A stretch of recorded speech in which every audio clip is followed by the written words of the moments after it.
Bukan karena kita mau pansos, mau viral atau apa, terserah dia sekarang mau jadi. Kalau emang tujuannya nggak mau pansos dan nggak mau viral mah, open statementnya di channel lu sendiri, di akun lu sendiri, bukan di channel orang. Itu baru bener. Dan kalau mau open statement, mau klarifikasi, ya tunjukkan beserta dengan bukti. Baru bener. Baru boleh tuh lu bilang, kita nggak mau pansos, kita nggak mau viral. Kan lu open statementnya di channel lu sendiri, di akun lu sendiri. Tunjukkan dirimu gitu. Kalau kayak gini mah namanya nyari panggung juga. Ya. Cuaks. Dan siapa Bu Eni sebenarnya? Dan gimana kita membantu mereka?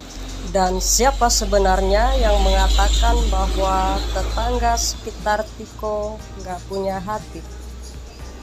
Perasaan nggak ada. Izin stitch manual karena videonya nggak bisa di stitch. Jadi aku bingung. Statement Tiko yang mana yang bilang kalau tetangganya itu nggak peduli. Bahkan Tiko bilang tetangganya itu baik-baik semua. Ada di videonya Ashanti kalau Tiko bilang tetangganya itu baik-baik. Nggak pernah dia bilang tetangganya itu nggak ngebantuin dia. Herman dari istri pertama melalui via telepon, dia banyak menerima hujatan dari netizen.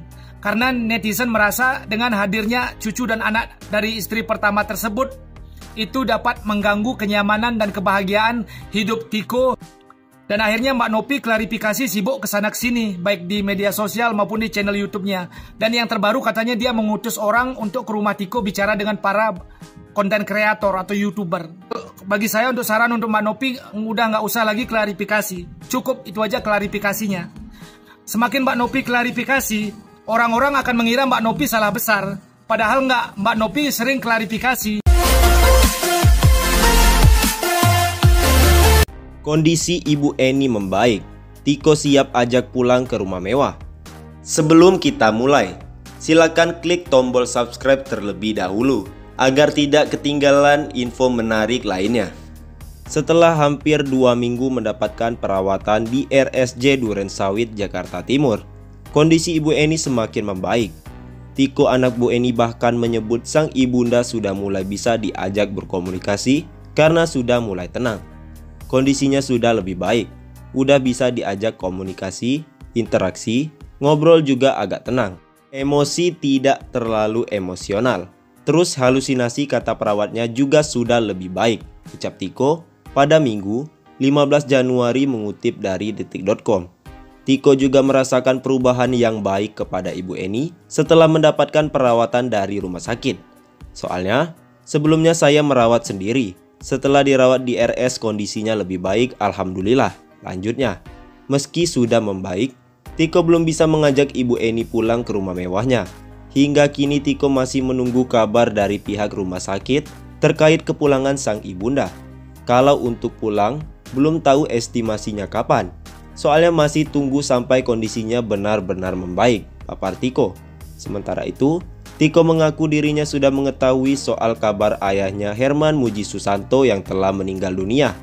Bila semua urusannya sudah selesai, Tiko berencana untuk nyekar ke makam sang ayah. Oh iya, itu memang udah dapat infonya dari pihak keluarga almarhum. Memang baru tahu kalau memang udah ada rencana ziarah, belum tahu jadwalnya, papar Tiko. Mungkin nunggu senggang kalau sudah selesai semua, tempatnya juga belum tahu lanjutnya. Rumah Tiko yang lebih 10 tahun dihuni tanpa air dan listrik pun kini sudah dibersihkan dan dirawat. Rumah mewah yang terbengkalai itu kini sudah dicat ulang, dipasang pompa air, hingga kembali dialiri listrik. Emang lagi lucu-lucunya. Karena pas umur-umuran segini tuh lagi menggandrung-gandrungi sosmed. Karena kan seusia dia dulu waktu masih seumuran kita-kita yang masih ABG ini nggak ada sosmed. Jadi sekarang ini sosmed dipakai sama dia untuk penyalahgunaan, pengancam-ngancaman. Sebentar, ini yang dimaksud cucu yang mana ya? Cucu yang Sugiono kah? Berarti dia orang Jepang yang Ike-Ike itu bukan? Ya tadi kita ada buktinya dan ini udah aku ambil dari orangnya langsung dan atas izin orangnya, katanya boleh di-post ya. Jadi ini aku udah minta izin sama konten-konten kreator lainnya, boleh di-post Mbak Silva, silahkan. So tapi BTW ya, itu ada yang ngelaporin punyaku yang hasil chatan sama si nggak tahu itu siapa yang ngechat aku kemarin, itu katanya melanggar komunitas TikTok.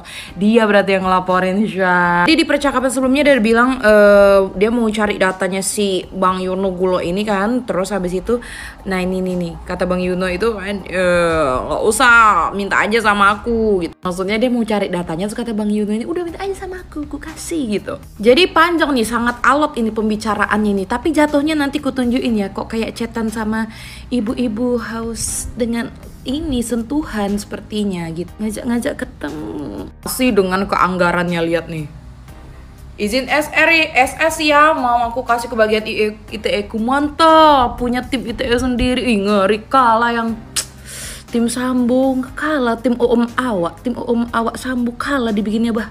Terus tambah dilece lah ini sama Bang Yuno Gulo ini. Jelas kan kak, jangan lama-lama, nanti saya bosan loh nunggu. Jangan lama-lama, Bang Yuno Gulo ini pengen ketemu gitu kan. Itu dibilangnya kan, oke nanti aku lihat dulu ya detailnya, kan Sumatera luas bang. Aduh dibilang Medan kok Sumatera. Ya memang lagi lucu-lucunya, udah dibilang Medan itu ya pasti Sumatera Utara.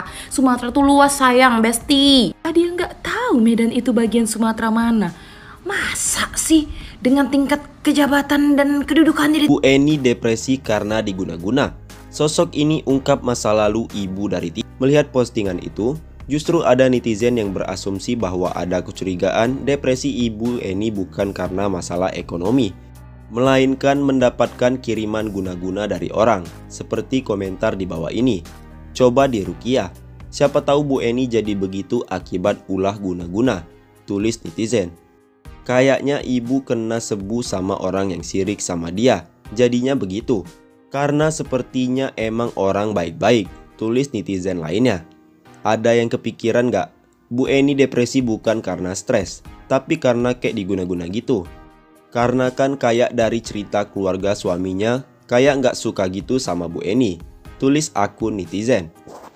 Masa lalu Ibu Eni yang saat ini masih dalam masa perawatan rumah sakit karena depresi, sedikit demi sedikit mulai terungkap. Dua orang wanita berkerudung yang menyatakan kenal dengan ibu dari Tiko semasa masih sehat, mengungkapkan bahwa Ibu Eni sempat berkantor di tempat tersebut. Iya, dulu di sini, lantai 2, tapi abis itu pindah ke bawah. Jawab salah seorang antara keduanya saat diwawancarai seperti dalam potongan video Instagram @instajulit, Jumat 13 Januari 2023. Kedua ibu-ibu itu mengungkapkan bahwa Ibu Eni pernah menjabat sebagai Presiden Direktur sebuah perseroan terbatas atau PT.